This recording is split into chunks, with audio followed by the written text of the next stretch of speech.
I hear your words that I made up. You say my name like there could be an us. I best tidy up my head. I'm the only one in love. I'm the only one in love.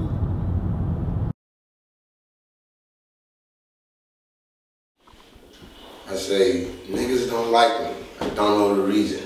40 so light, I don't know why I need it. And with that, I mean, I got individuals, you know, just don't like me. Everybody does. And I don't know why.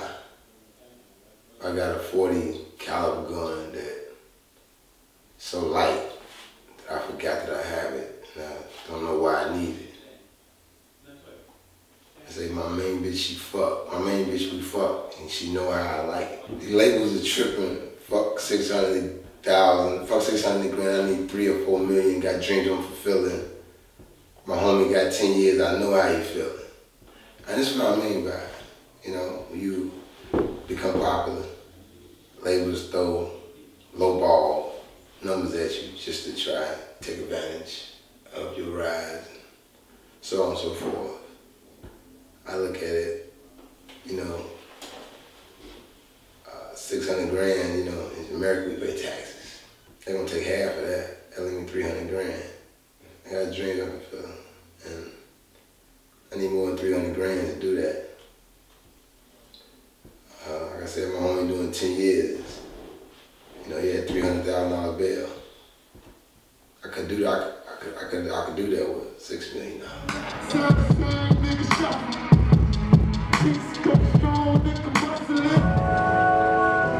Utrecht, I'm so glad to be here. Been throwing rocks off the roof as a little nigga. Which lazy niggas who leave fresh up in the mall. I was fresh up out of jail, got fresh up in the mall. Got a bad young apple, got a dress. Kept rolling up weed, even less in the job. And I be free, man. And it's safe to say. Financial freedom is the dream. Helping others out is the love. I got already 2 kids. Just had an abortion in March. I gotta pay for shit. Off of the top, up on top. I ain't gonna play with a bitch. Know that she know it. Know that she know it. Vodka and liquor ain't no porn more. She laughing and dancing this 4 in the morning. She ain't got no license, she rolling the porn and gripping the grain. My homie start rapping, start flipping the cane. Up in the party with 50s again. I basically said, I got 2 kids. You know, I gotta take care of them. So I'm not taking, I need 100 grand every time I'm asked to perform. I need 100 grand a pop. Like I gotta put money in for these kids. But I ain't got to steal and rob. I could, you know, take care of them. You know, last March, abortion was had. You know, I gotta pay for it financially and in the afterlife.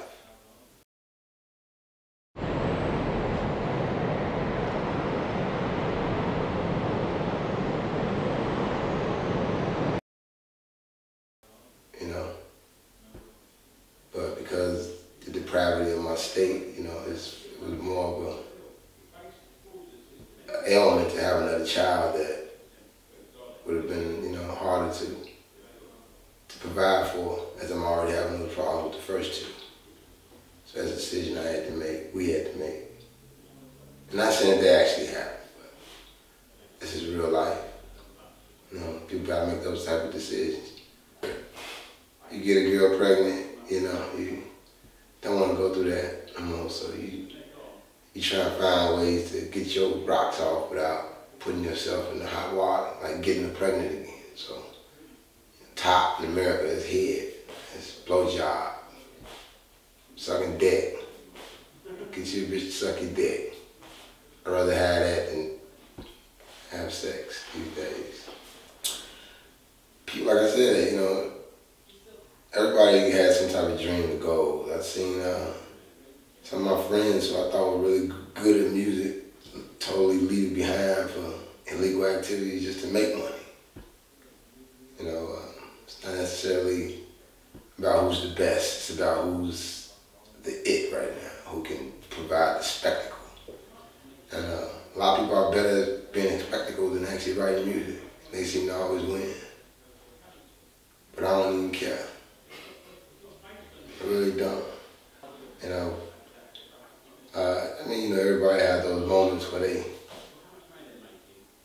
have a good time, whether on vacation, etc. And they might hit a strip club or a club and just spend abnormal amounts of money.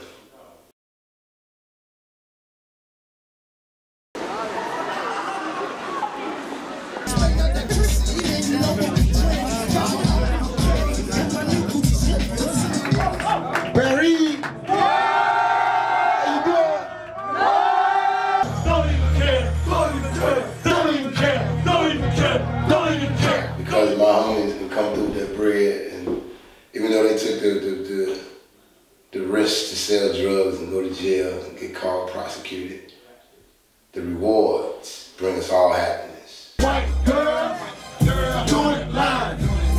Sleeping on the tree, get down. White girl, do it live.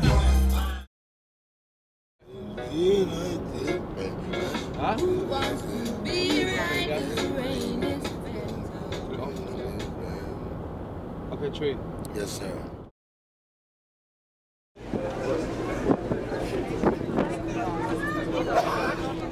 And it's the reason why people in the community turn their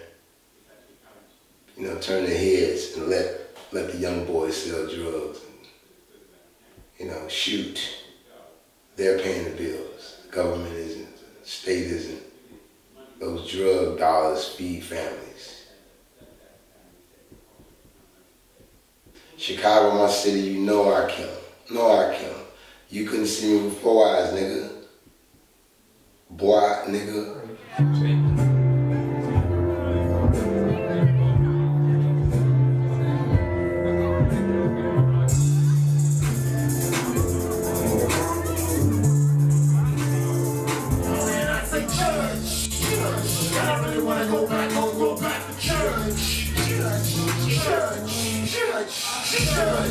You couldn't see me with glasses on.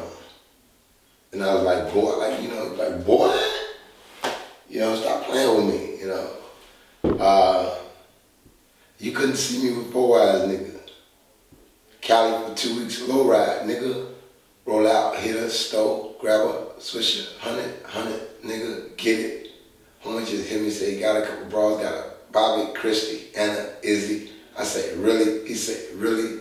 We get in the bar, all Remy. See me in the Willie with the arm bar. Chili got them arms out, really? Got the bras out with me. California, they got the low riders. We hit the stove, get 100 Swisher Sweets, that's blunts. We smoke blunts in America. We smoke blunts in America, so we get 100 of them. 2 weeks, we need 100 of them. 14 days, you do the math.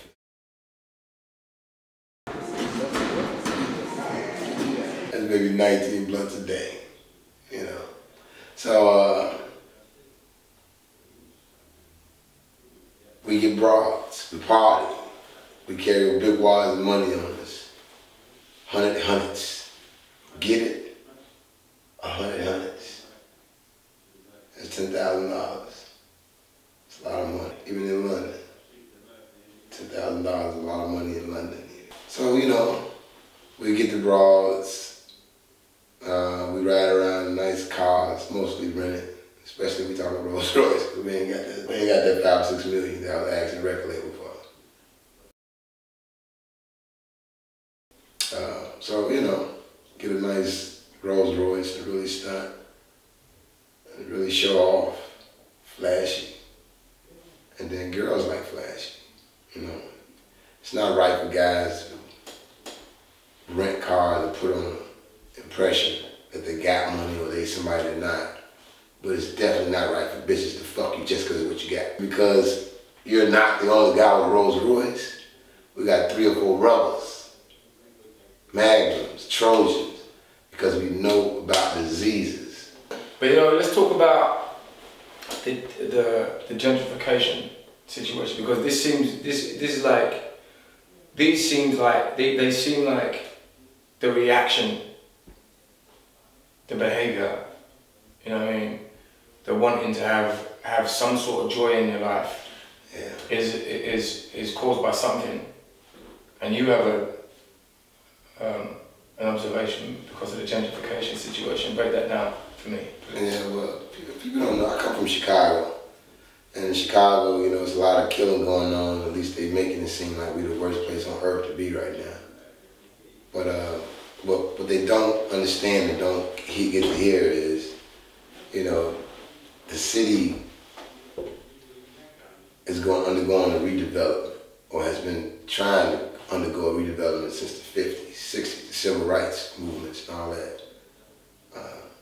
Chicago is a race-divided city, and the administration decided to remove any and all underprivileged minorities from great locations in the city that could be used for better housing and better real estate ventures. So they displaced tens of thousands of people, and they forced them into, you know, maybe a mile radius, 2 or 3 mile radius from each end, back and forth, you know, up and down. And with that comes, other than being racially divided, Chicago is a gang city. There's different gangs and cliques. It's been going on this way since the 50s, 60s, since before the Black Panthers, well, since after the Black Panthers. And they pushed them into a small neighborhood and made them live together, and most of these people were natural enemies. With no resources, no way out, but what they do know, it just cause clashes, in which you get a weekend in Chicago, you got 29 people shot, 5 dead, stuff like that, over a weekend, you know, and you compare it to countries, you know, like England, so on and so forth. They had 8 murders, you know, for the whole, you know, last year. So, I mean, yeah. And also, you gotta also keep it in, you know, Chicago, I mean, America has its own problems, and we just dealing with them. But anyway, all those conditions make people feel worthless, or make people feel like they don't have a choice. And sometimes, all the time, speaking to authority figures and people who are here representatives, never really gets the result. No matter how much you vote, your life don't change. No matter how much schooling you get, it doesn't change your skin color. And it's to the point where people just become, you know, desperados. Because what I get from your lyrics is like, it can also cause that type of stress, you know. It can also cause a problem with trying to connect. Because connection, you need time. Yeah. To have connected relationships, you have to believe in the future, right? Yeah. And so it's like, you know, our mortality is constantly threatened. So therefore, instead of calling a girl a queen, calling her a bitch, in a way, can keep your distance from her. Because it's like, you know, why even try to have a relationship when we can't afford it? You know what I mean? We can't live together, we can't afford kids. You know what I mean? All these sort of things. So you create this distance, and the life becomes about partying. You know what I mean? About being rich, you know, and you know, because you can never think about wealth, leaving something behind to make a difference. That's not even fathomable. Right. You know, so yeah, you're right. And in more cases than not, people begin to accept that condition and say, fuck what you think is the norm. Fuck excelling to your standards. I'm gonna live in this ghetto shit and I'm gonna make it the best for me. Sure. you know. And sometimes being high all the time can justify the hangover. You know what I mean? Yeah. Because like, you know, it's nothing's going to change, so all I can do is numb myself to it, to live in it. Getting high take away the pain. Nobody. But that's what I love about your stuff, because there's a difference between sitting down and the lecturer telling you, this is the psychological state of people, and blah, blah, blah. You're basically just mapping out, right, a sociological masterclass in human reactions and behavior to marginalization, gentrification, and segregation. This is the fallout of this behavior. It's not just going on in Chicago. Right? And it's like, you got America, one of the most powerful countries in the world, that goes and basically goes, I want that, and goes and gets it from other countries, right? And they got you guys living in Chicago like it's Beirut. And let me say this. By Beirut, I mean, not that there's anything wrong with Beirut, but I mean a war zone. You know? America isn't shy about their intentions. They don't care what you think about them. Their attitude is bully push, shoot, kill. And America is controlled by the 1% of the rich people in the world. Not even Americans. Not even Americans. It's the richest people who have vested interests in America. America has to stay number one. And they got Britain to back them up. And those two might as well take on the world, and they will, if they have to. So they're the big kids on the block. They're the bullies in the schoolyard, and what they do actually rubs off on its residents, on its the citizens of America. Everybody in America has adopted American policies, and then we don't know we're wrong until somebody tells us. Whether it be the movies, music, the wars that are becoming more vivid and more displayed on TV and internet over the last couple of years. But I love America, but I hate America too. I love Chicago, but I hate Chicago. I hate gangs, but I love gangs. Same way a drug dealer might say, I hate crack, but I love crack. Sure.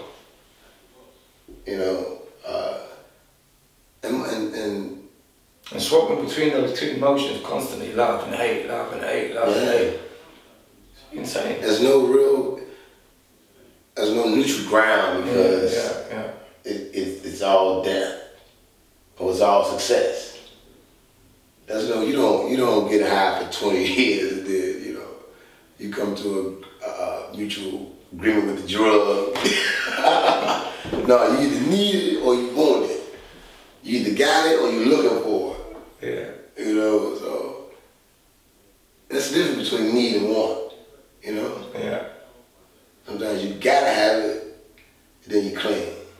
I was thinking about when we were discussing some of your lyrics and stuff like that, and I always knew that it was a lot deeper than just these terminologies that you use. That was just like, I'm using these ebonics that represent hip hop. You're not doing that. You know what I mean? I call it urban hieroglyphics. Urban hieroglyphics. Yeah. Urban hieroglyphics. Yeah, because like a tune. you see these symbols, and if you learn how to read them, there's a whole story about the culture, about why they behave like that. You understand what I'm saying? Yeah. Why they cook that particular type of food, why they hunted in this particular way. It tells you about their terrain. It tells you about whether they were strong or weak. For instance, you may get a picture of them hunting buffalo, right? Right. When times are good. Then you might get another picture and they're hunting rabbit, right? And it's like, okay, times are bad. We love it. Right. Might even get another picture of them digging up roots. Right. But your situation, the people have to sort out for themselves whether it's fiction or non-fiction, whether it's autobiographical or you're talking about things that you've seen, right? And that's your right to remain to play with being anonymous in a way. Yeah. Right? Yeah. But I think that when you I've have been in all these situations, though. Yeah, you know. But you know, it's like you got a country, and country uses the TV to say this is a perfect place to live, right? And if people are lying on you like that, and you're a victim in that environment, you have a right to use media to come out and go, no, it ain't. Yeah. No, it ain't. But it's something that they know. You know? Right? And it's not as if. And what I like about what you're dealing with, you're not asking them. You know, the people that have created this situation in Chicago, you're not asking them for help. You're just basically going, at least we're going to do, you ain't going to lie on us and tell the rest of the world that America is lovely. We live it. And we're going to tell the rest of the world, this is what happens also when you live in America. This is what happens also when you live in America. We do it here in England. I used to do that stuff. I don't do it anymore. Right. Now my thing in particular is, okay, you do what you do, yeah? And behind the scenes, I'm going to talk about organic diets while we're waiting and while we're trying to survive in these environments. Do you know what I mean? And when you're finished with the partying and the drugs and whatever, and you want to clean your liver, I'll be waiting. Right. You're going to spend your life up. Yeah. Be yourself over the guy. but This is alone. the thing is that